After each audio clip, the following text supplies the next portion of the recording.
Welcome back, everyone, to the Boiling Point Podcast. This is episode 32, A Soldier's Perspective, and that's because of our guest for this episode, Adam Waterman. It's great to have you on the show.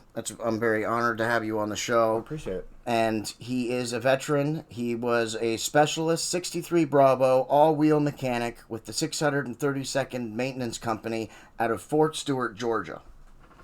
Yeah, that's right. Yeah, and it's great that I'm very honored to have you on the show. You're the first veteran that we've been able to have on the show. That's a big milestone for us. Episode 32, of course. We're moving right along. Mm-hmm. And we're going to talk about a lot of different topics with Adam, but first we got to pay the bills. So if you like the show, please comment, share, subscribe, like. And that's not for our gratification. That's for the algorithms that social media uses. The more you like, comment, and share, the more people are likely to see us. So that's how you can help. If you want to help beyond that, you can go to bonfire.com/store/JDEDESIGNz with a Z. Buy yourself some JDEDESIGNz apparel. And starting in February, you can also go to bonfire.com/store/The Boiling Point Podcast and buy yourself some Boiling Point gear, like the mug, for example. But we also have long sleeve shirts, t-shirts, tank tops, hoodies, and many other things. So make sure you check that out starting in February. But now, back to the guest, Adam. It's great to have you on the show. Thanks. It's an honor for you to be here. We're going to talk about a lot of different things. But we're all friends. We're all friends. Yes, we are. Long time friendly. Yeah, we've known each other for many years. Yeah. And we're just going to jump right in here. What did you think about the whole election with the, the possible, corruption and possible more ballots than there are voters in some counties? Just there was a lot of controversy surrounding this election. I don't know. So I don't know. From my perspective, everything seems to be like politics as usual at this point. It's I don't know. You don't think there was any foul play involved or possible tampering? Honestly, so there's, to me, I haven't seen any credible evidence that there is something that has, undermined our democracy, taken from us that which is or should have been, and therefore I'm sitting as comfortable as I ever have been with the known elements that could be at play, so. Yeah. So you're okay with it, at least. You're not okay with it, but it's time does continue on. What more can be done now that Biden has been sworn in? This is the boiling point, so I'm going to say something a little, might make people's blood boil. Yep. That's the way it is on here. I think what bothers me more about the election and what has transpired is that, actually what brought tears to my eyes, not to be a sap or just be overly gushing about the patriotism or whatever of it all, but the fact that we have troops laying in our capital. The scenes were almost were gripping. To see troops laying inside of the Capitol, something, being a millennial, it's funny because there's this millennial theme going on right now that the reason why we are the way we are, is because we saw, this, that, and the third. We saw 9/11 happen when I was in 9th grade and at 9:30 in the morning in English class, and my hippie teacher, Miss Ashenfelder, was crying, and I'm like a 14-year-old, what is going on? Yeah. You know what I mean? And we spent, at least 10 years solid in the Middle East. At least 10 years of it was solid action. Yeah. Which we can get to. But, it's not that I was sort of there at the tail end of it, of the 10 years that we were, from 01 to 2010 was sort of in effect, Well, you were only 9th grade there, so you had 3 more years till you graduated college, but you had already decided to become a soldier before you had finished high school, right? No. Oh, actually, no? No, I always wanted to be a soldier kid. I always wanted to be a mutant in the X-Men. Well, that's all of us. Yeah. That's all of us. But not really the soldiering part, for sure. I didn't really come to grips with that or come to terms with that at an early age or anything. But no, so to get back to how I feel about the current the soldiers. Well, I mean, let's talk about the soldiers laying in the Capitol. That is terrible. Yeah, that's absolutely terrible that's happening.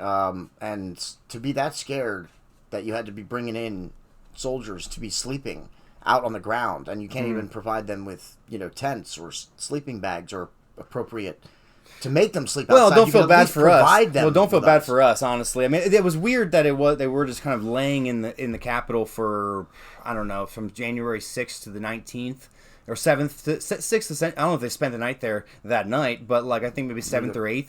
You give it the 9th, and we'll make it a solid 10 days that they were there. I mean, it's funny. My old first sergeant put on Facebook that we have like 20 million cots in the fucking army, so like we're not worried about cots. Yeah, and we'll set up shop anywhere. So I mean, we did the same thing in Baghdad. We set up shop. Yeah, right there, right then and there. So like that's sort of how we mobilize quickly, and that's just a sign of our effectiveness, more or less. But this being on home soil, you would think that you'd be able to at least provide them with in the Holiday Inn. No. No, I mean, not the Holiday Inn, but at least provide them with cots to sleep outside on. I'd rather be inside the Capitol than on cots outside. However, yeah, I don't know. I'd rather sleep on cots on marble floors than on cots in the dirt. Yeah, of course.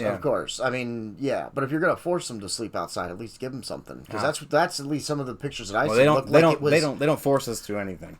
They look like they were. They looked like they had him. Were having him sleep outside and stuff. That they were laying on the ground and sleeping outside. The first pictures I saw, they were laying on each other, which is like like the epitome of brotherhood, man. Okay, we're not. You're right.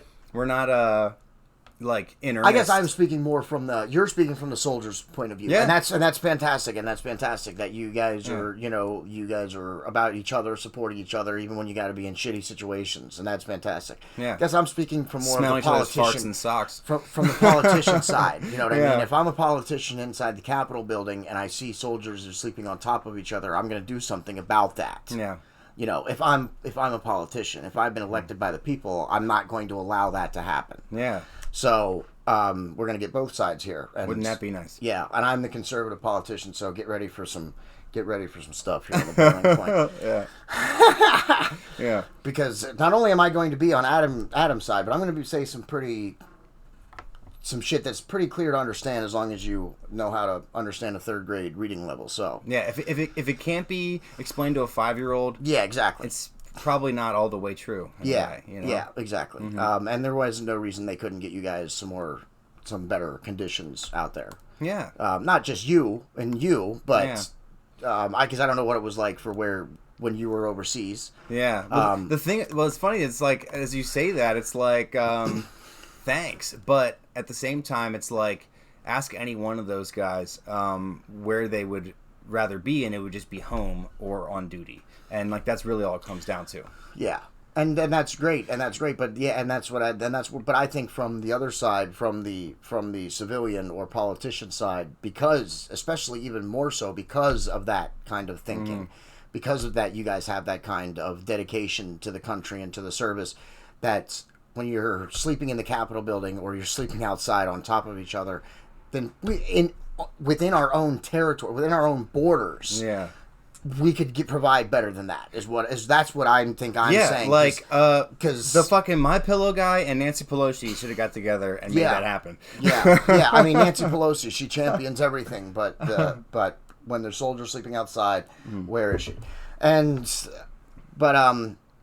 So yes, we can agree that's not all good. And what do you think? What do we expect from? What are you thinking about a Biden-Harris office now? I mean, politics as usual, I guess. With the Democrat, they have the House and the Senate now as well. Yeah, that makes them dangerous. Yeah, the majority leader is Schumer. Yep. Yes. Well, we should just pack up and get ready to move to Canada now. It's not that easy to get in Canada, though.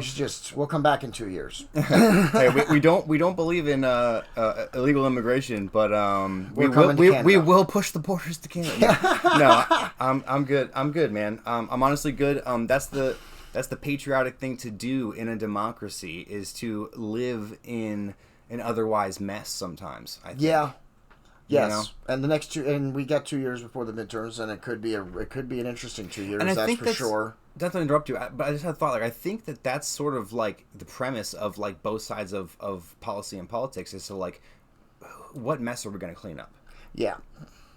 And you're not wrong about because that. Humans are messy. I mean, right? In a way. Yeah. I mean, they are. I mean, in a metaphorical way, but like, yeah. Even President Trump, even though it wasn't his fault and he certainly didn't intended it, the end of his presidency now is going to be muddy mess because of everything that happened with the Capitol building and the whole riots all summer long. Right, defining, inciting, and all that stuff. Yeah, I mean, it's just going to, even though he did a number of good things for this country that a lot of normal people don't recognize and don't ever pay attention to because it's, trade and foreign relations and people don't have time for that. Yeah, it's a wild thing that we, I've been reading, what bills are brought to the Senate floor versus watching the news. It's going to be my new thing. I'm actually going on what is it called? I can't remember. Whatever.gov. Essentially, if you go online and, for example, I looked up S 894, which is a bill brought to the floor March 27th of 2019 to bring focus to the rising number in white supremacy and white nationalists. So like there's a bill brought back in March, and then you had like 7 months of protesting where a bunch of white nationalists showed up, or white people that are right leaning that showed up, and they're like, well, we got to save our country from these people that are doing X and ABC or whatever. So like essentially to not just throw my opinion out there, the fact is that like in 2016 white nationalist groups rose in like 16%, and then like 2017 they rose another 17%. Like there's a number of the population that thinks this way, and it's rose to the point and caused enough killings or otherwise hurt people enough physically that FBI and Homeland Security are being brought involved, and the bill was to bring more funding to that. And another bill I saw was that I'll bring up the site. Because that's sort of where I'm going now. I'm sort of getting away from the media and just getting to what is being brought to the Senate floor. Yeah, that's excellent advice for everybody. Just like in any courtroom, there's somebody in there typing everything that's said. Yeah. So like you're getting verbatim what's being said versus getting a spin. Otherwise we like the drama as Americans. Obviously, we're like reality TV, and I think that's, in my funny point of view, like that's what's happened in the last 4 years. It's just kind of been like a reality TV episode in a sense. Like we. Not to say that serious issues haven't been brought up and things were done for, like, Trump did not do anything, and it wasn't just all funny haha what he did. It wasn't just all about media being funny about him. It's more like what's more important to we the people. Yeah. Seeing what's on the floor versus seeing what's in the newsroom. It's vastly different. Absolutely, it is, definitely. And if you're going to start doing that, then we'll have to have you on. Definitely every now and again, just to keep us advised of what's happening on the floor of the House and Senate, because that is important, especially now that the Democrats have the House, Congress, Senate. Actually, it's just Congress.gov. I mean, Congress.gov. Go to Congress.gov. It's you got to figure out the lay of the web page a little bit, the lay of the lands. I sort of went in with like, what is all this? Like, there's still a search bar. I would imagine if you have any kind of topic of interest, whether it be a gun, you can type in gun in the search bar, and something will come up about a bill being brought, or homeless, or whatever it is, So Congress.gov, that's a good place. Everybody should go see. We'll make sure that's in the description, everybody. Yeah, all I can say is like look for full text and go in there and read what they're saying. All right, well, we are going to use that very brief opportunity and a break in our conversation to tell all of you on YouTube, if you're watching this on YouTube right now, you should switch over to the Rumble station. It's in the description of the video, because we're going to have a lot more to talk about here with Adam Waterman, and the only way you're going to see it is if you go to Rumble, because YouTube, sorry, but we got to let you go.